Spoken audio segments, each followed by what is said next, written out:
some songs today that are dealing with homelessness. And I'm glad my son Chris will be helping join in some of the songs.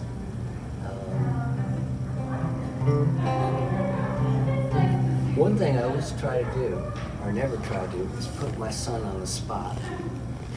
Right? Yeah. Never try to do that. Anyway, first couple songs, I don't think he's ever played with that. First time ever. Yeah. Years ago, 1983, I was 25 years old, and I was going to college. I was a senior in college. Actually, it was Bible college. And my last semester, I decided to go to Boston to study homelessness. And the way I was going to study it was by being homeless.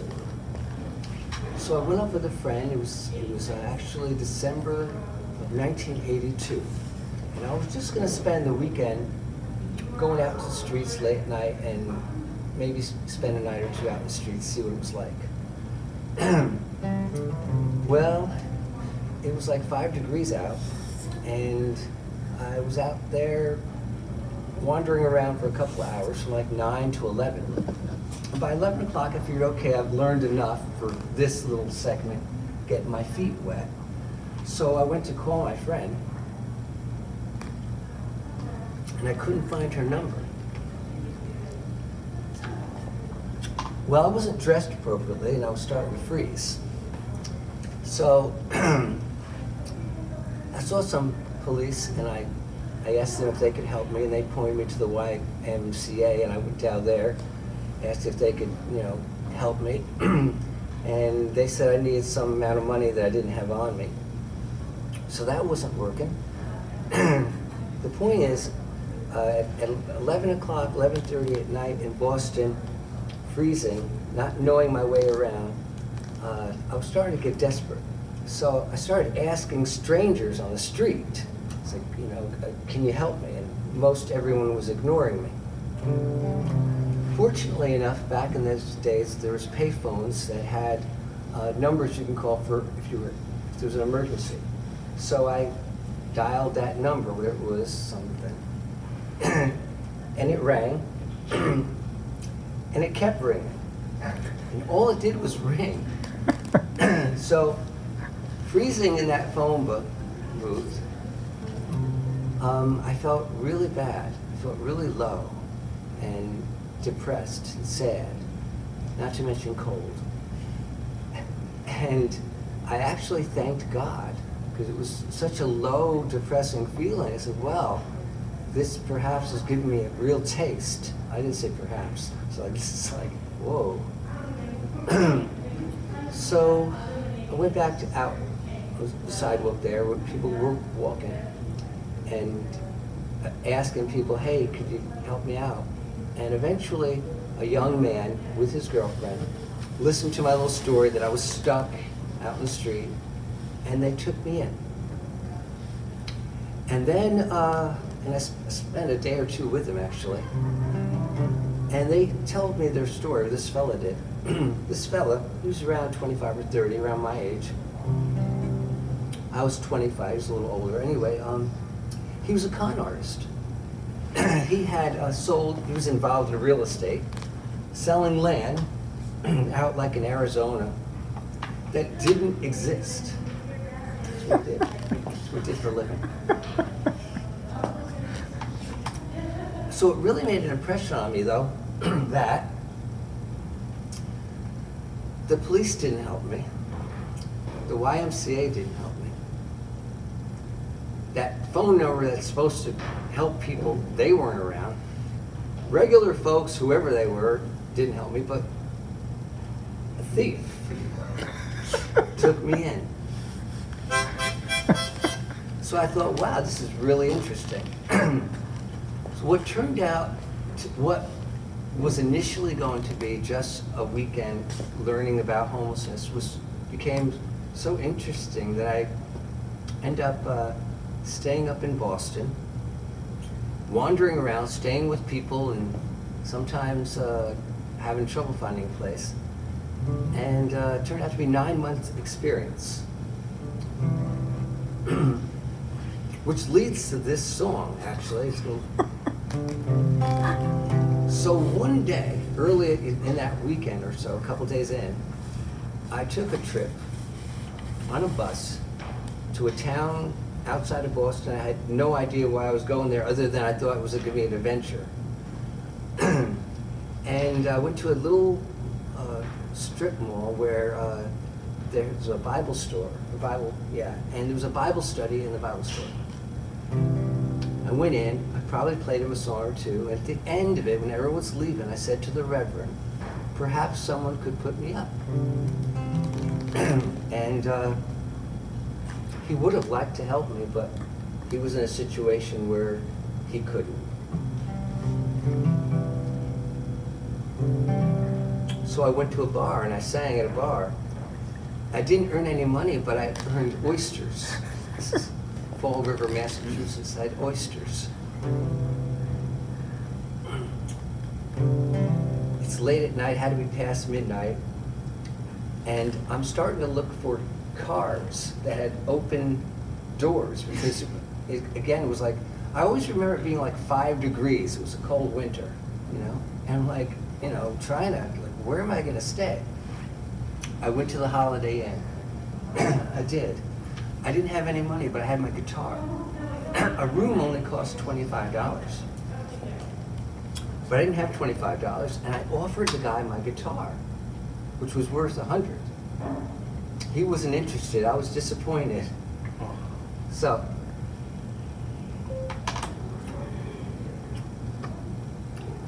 fortunate for me, while I'm by the entrance of the Holiday Inn, a van, like 2 or 3 in the morning, a van full of young women around my age rolled down the window and said to me, "Hey, you with the band?" And I said, "No, and I'm looking for a place to stay." I didn't act cool, I acted desperate. And they rolled up their window and drove away.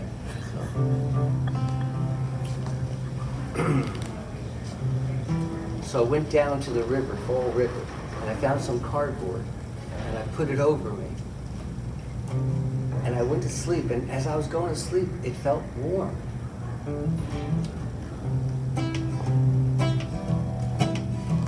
I woke up a few hours later, freezing, and as soon as I walked up the bank, another van came by, and I put out my thumb, and he gave me a ride. And here's where this song comes in.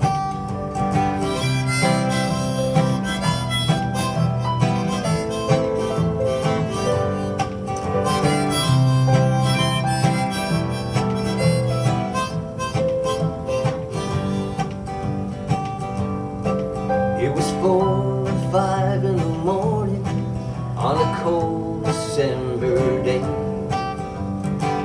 I slept by the river all night long, hitched to a coffee shop up the road a ways, to find a place of refuge where I could stay warm. And I sang a few songs there, and I made a few friends, and I know one of these days I'll go back again to see my friends, and I'll say thanks, Anne, for the blueberry muff. I know it seemed like nothing to you, and thanks, Bob, for the couple of dollars. I know you only had a few. Thanks, Jane, for the friendly smiles and for laughing at my jokes. Thanks, Walt, for offering a cigarette, even though I no longer smoke.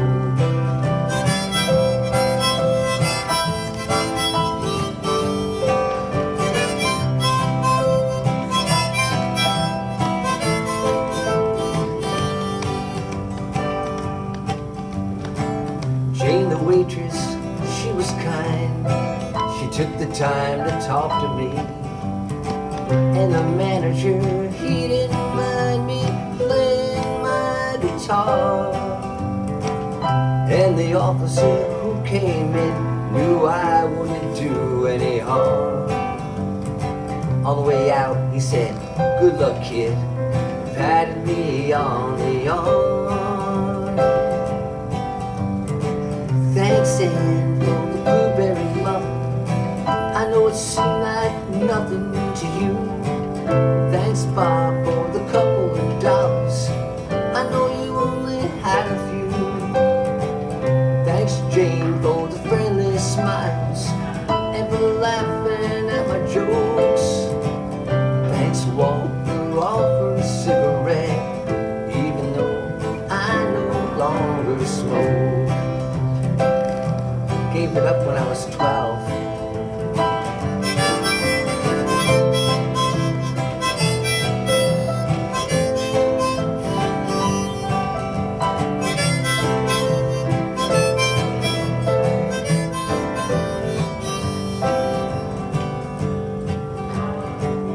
Thanks, Ann, for the blueberry muffin. I know it seemed like nothing to you. Thanks, Bob, for the couple of dollars. I know you only had a few. Thanks, Jane, for the friendly smiles and for laughing at my jokes. Thanks, Walt, for offering me a cigarette, even though I no longer smoke.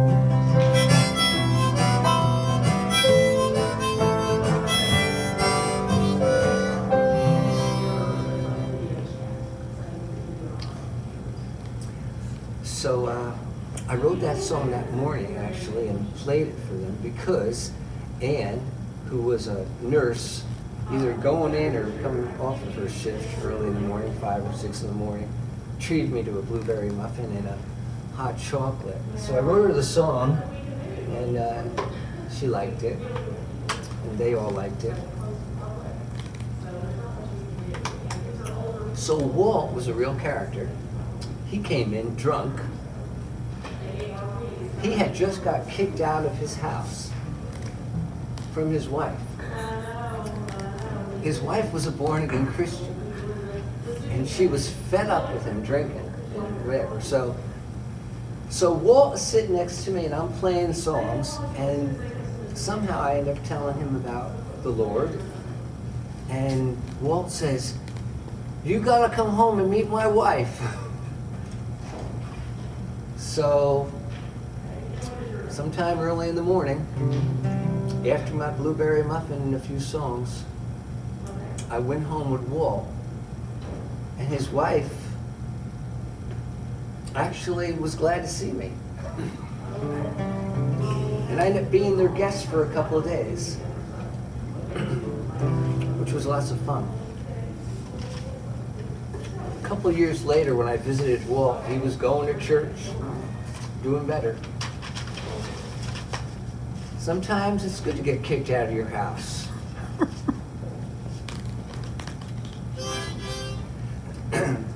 So up in Boston and Fall River, Massachusetts area, I'd wander around. I became a subway singer, and I'd made my money doing that. And I'd make friends with people, and often they would invite me in. I stayed with some friends for a while, and eventually they kicked me out. They loved me. We were there for about a month. A fella named Tiny and Paul, and we had a great time. And they were fans, but they kicked me out. The reason they kicked me out is one day I saw another guy that was homeless, and I invited him to stay at their house. When they weren't home yet, they were out, you know. So when they came home, my friend told me, one friend, Paul, said he slept with a knife under his pillow. He was so scared, you know, like, he was this other stranger. So next morning they kicked me out. They said, "Sorry, Joe, we really hate to do this, but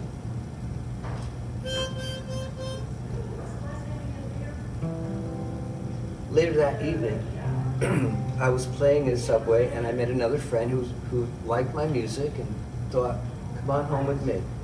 So when his wife came to pick him up at the train station, his wife reneged on that idea. Sometimes they're good. Sometimes they're like, oh, a musician? Bring him in. Other times like, a stranger? No way. Understandable. So I was in Boston late at night. Trains weren't running anymore. No place to sing, and I'm walking and I'm thinking, what am I gonna do?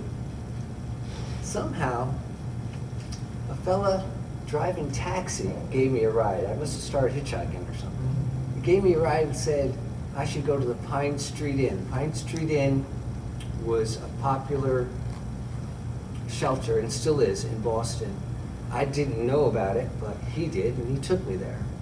And he thought perhaps they would help me. And this is a song I wrote about that experience.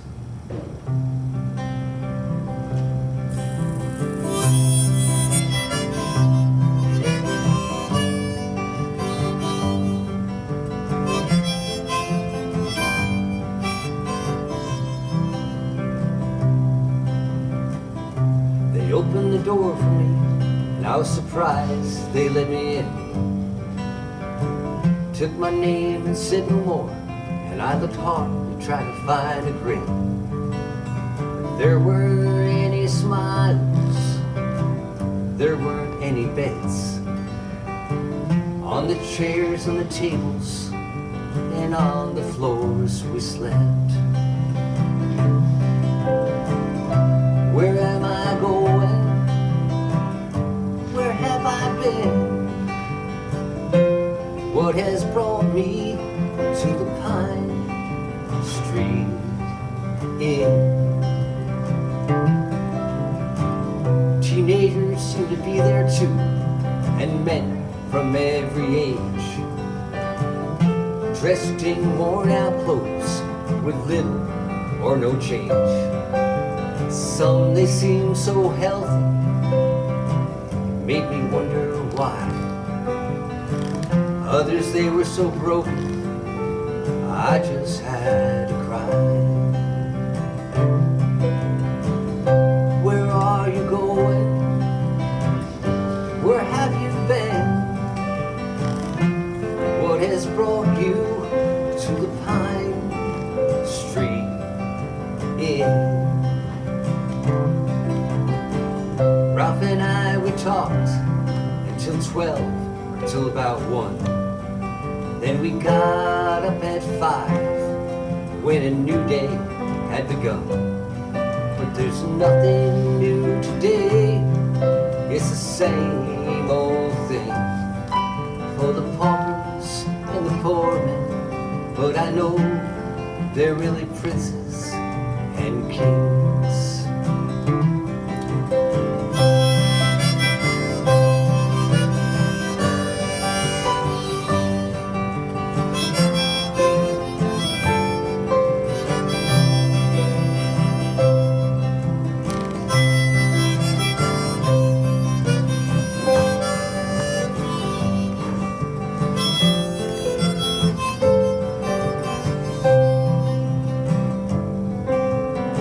The line was very long, too long for me to count.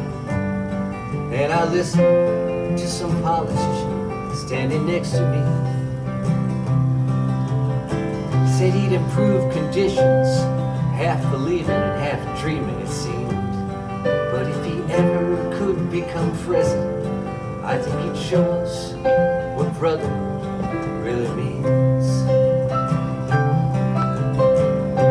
Where am I going? Where have I been? What has brought me to the Pine Street Inn? So we had our coffee and we had hard rolls. They were serving something for breakfast, but what it was, I really don't know. And we washed in the restrooms and shared used cigarettes. cigarettes, and I knew I must be leaving soon, leaving with memories I'd never forget. Where am I going? Where have I been? What has brought me to the Pine Street Inn? Where are we going? Where have we been? What has brought us to the Pine Street Inn?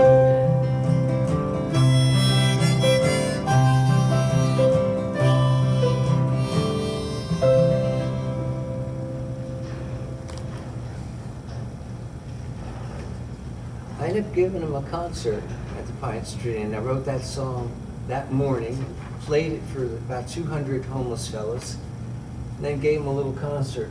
And it was a great experience.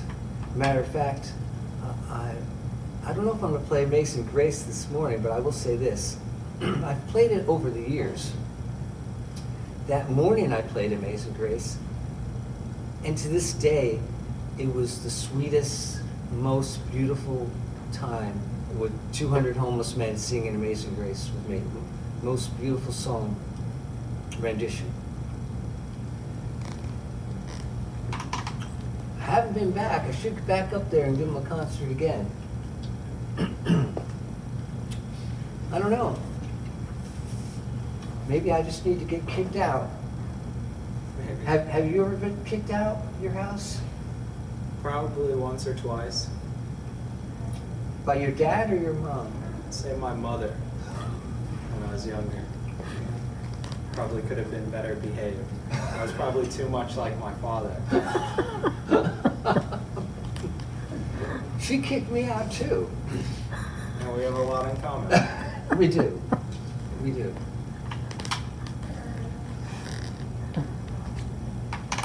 It happens.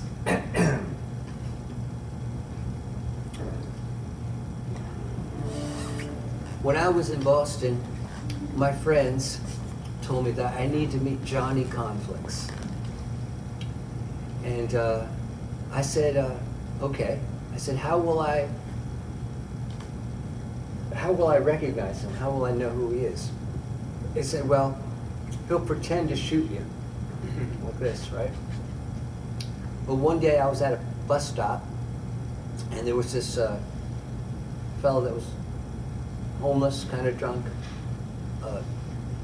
and bothering the people at the truck stop, the bus stop. And somehow I knew it was him. I can't remember how. Oh, because I mentioned something to him. I tried to like calm him down, and he said, "Look out, buddy, stay away from me." I'm like, Johnny. I was so glad to meet him. I wrote this song about him. I met him a couple times. That time at the bus stop. And another time after, it was a Sunday morning, and I had just spent, it had to be a Monday morning. I went to church, and someone in church invited me to have dinner at their house and to spend the night. So I spent the night, and Monday morning, when I'm leaving, again, this is the winter, and I could, again, I have that 5 degrees up there. I saw it so many times. I'm walking, it's 8 or 9 in the morning now though, and a block or two away from where I just spent a nice warm evening, you know, in a guest room, I meet Johnny Conflicts. Second time I met him, and he had spent the night sleeping on a park bench. So from those two experiences, at the bus stop, and then I came up with this song.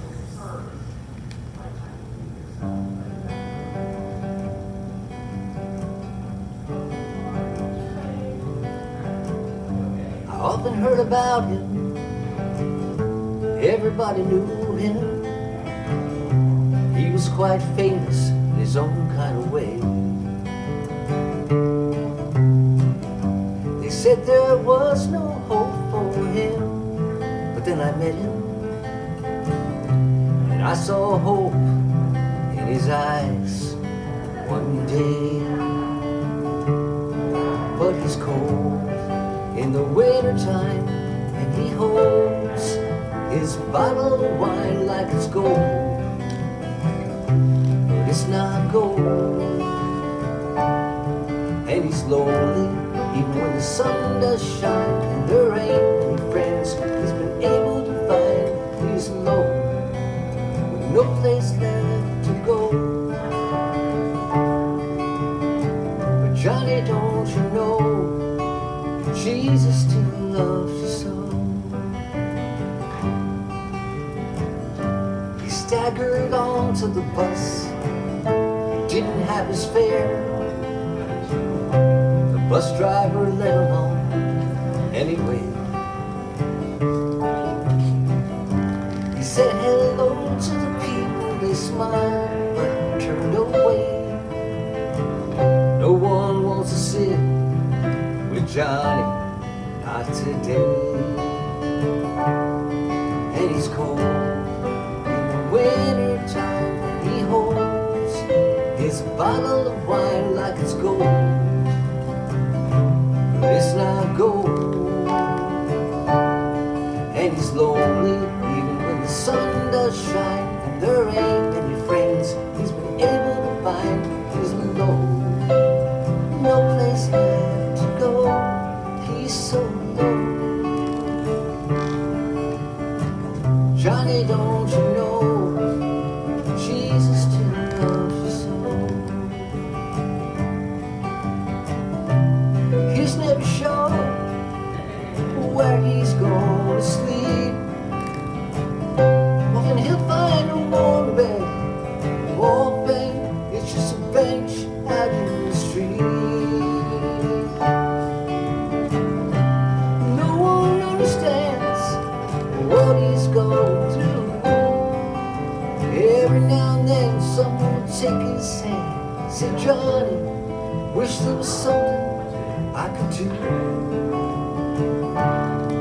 But he's cold in the wintertime, and he holds his bottle of wine like it's gold. He knows it's not gold. And he's lonely even when the sun does shine. There ain't many friends he's been able to find. He's alone, no place left to go. He's so alone. Johnny, don't you know? Johnny, don't you know that Jesus still loves you so? Jesus still loves you, Johnny.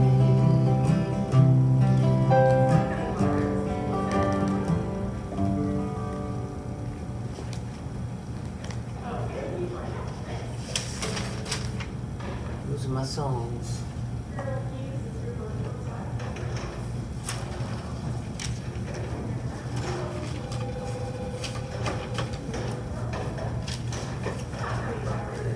apologize. I'm going to run to the restroom briefly, but he'll probably tell a very, very long story. So.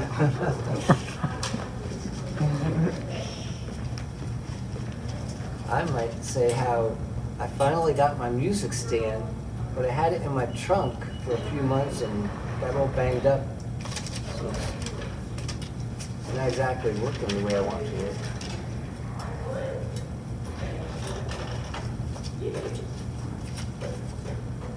No, I was all out of stories. I was. A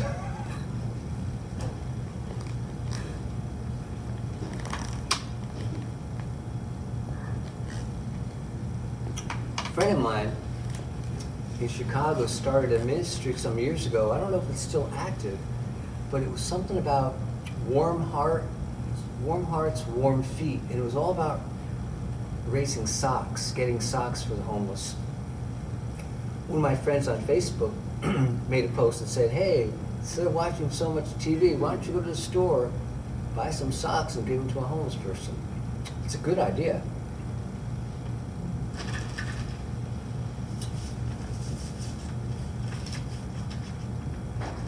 Sometimes I'll give some of the folks that are on the streets asking for help, I'll give them a bottle of water or an orange. There's times I've given socks or gloves.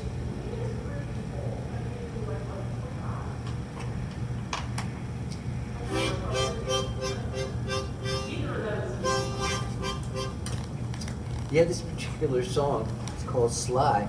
Actually, when my son gets back, I want to join on this. Oh, there he goes. He's back.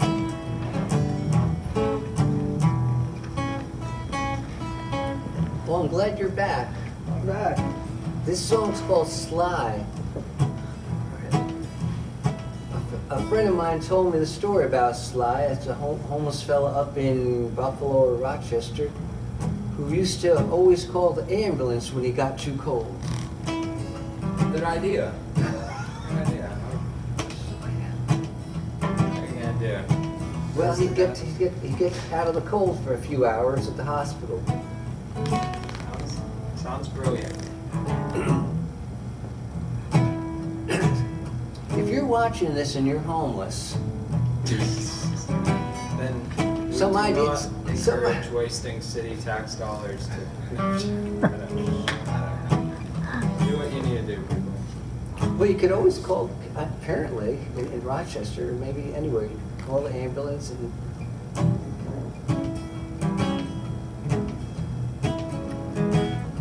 The other thing, if you're watching this and you're homeless, you might want to learn how to play guitar.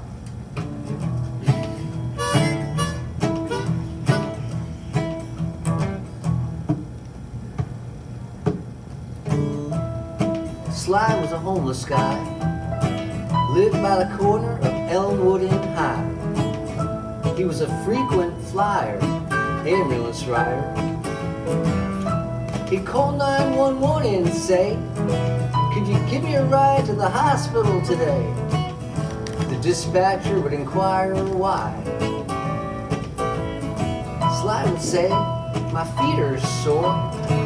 Wouldn't say much more. They'd take him in and they'd check him out. He'd get a warm bed on a cold night. For a few hours anyway. Sly was Sly, they'd say. Oh, it always helps to have the right harmonica. Play a little.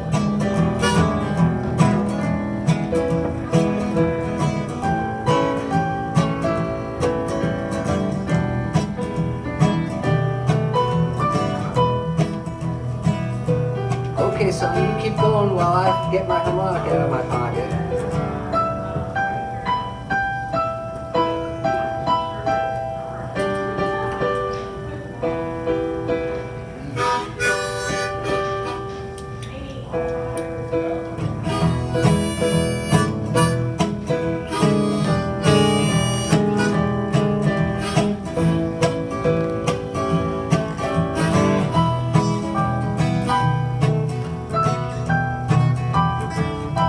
Sly was a guy some folks didn't like.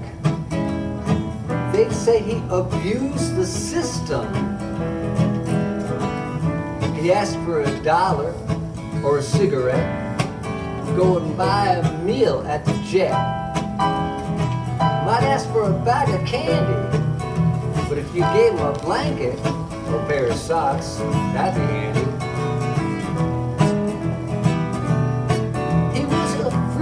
Flyer, ambulance rider. He'd call 911 and say, "Can you give me a ride to the hospital today?" Dispatcher would inquire why. Sly would say, "My feet are sore," wouldn't say much more. But they'd take him in, check him out, and get a warm bed on a cold night. Hours anyway.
stars anyway.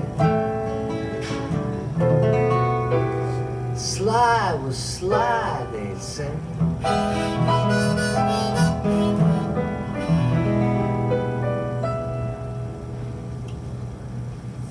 Yeah.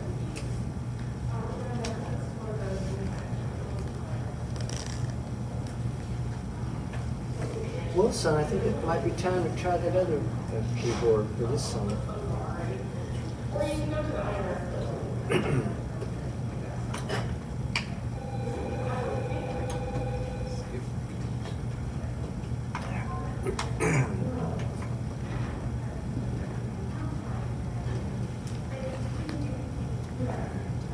My experience in Boston was life-changing, and I'm really glad for it.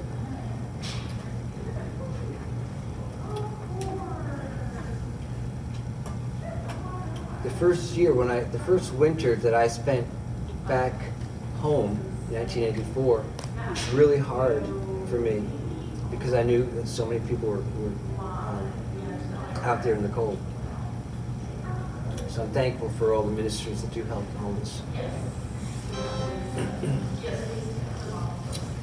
Some years ago, when Chris was maybe around 10 years old, and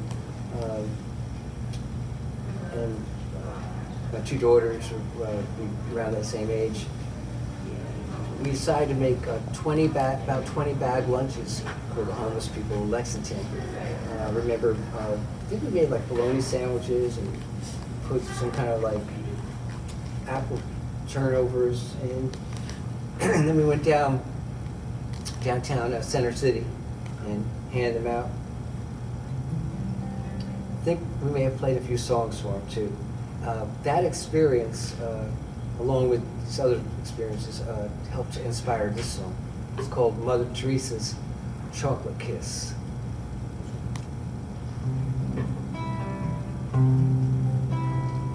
Made a peanut butter sandwich for the poor.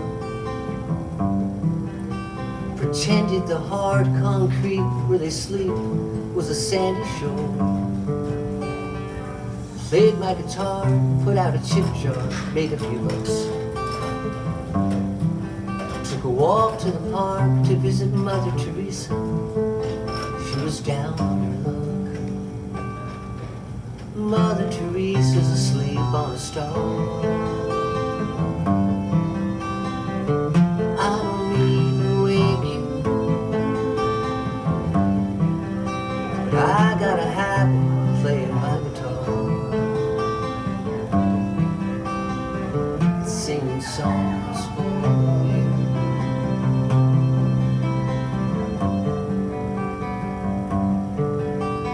I made a movie on the silent screen. I had a lip sync. Have you seen my work of art? What do you think? Well, I asked Jesus to come and live inside my heart. Help me if you can, I'd like to win the lottery, if that's not asking for too much. And if I do, I'll buy you lunch.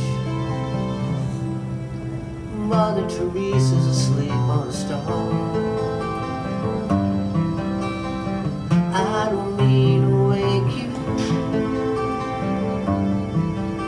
but I got a habit of playing my guitar.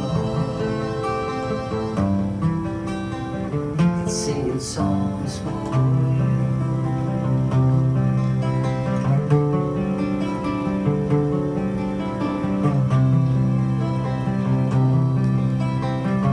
On the beach I sang for the poor. Mother Teresa spoke to me about doing more.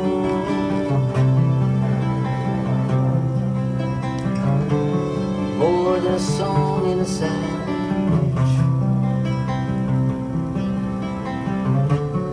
More than a song in a sandwich. I said a prayer, made a wish, then I offered her a chocolate kiss. Mother Teresa's asleep on a star. I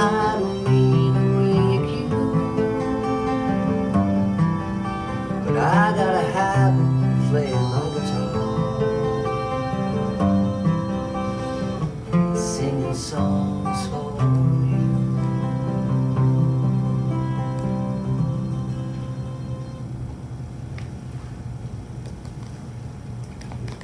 My son's gonna play a little bit of piano now.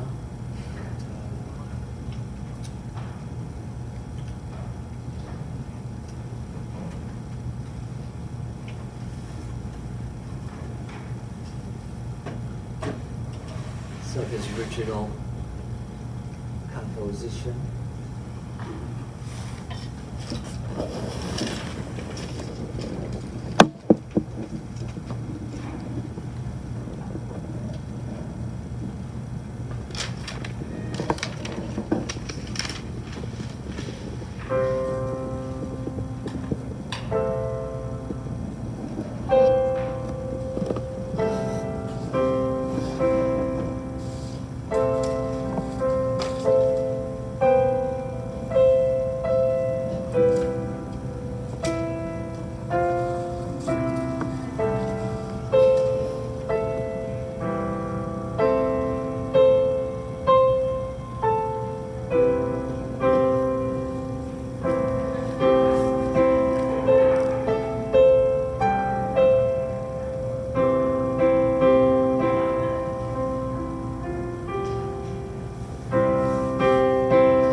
Thanks for listening today. Thanks for being here. Thanks for joining me. Appreciate cameraman Mignon. Do they ever do credits at the end? Mignon? And glad that Melissa in the Scott County Library has invited us out, and we appreciate it. Have a good day. See you next time.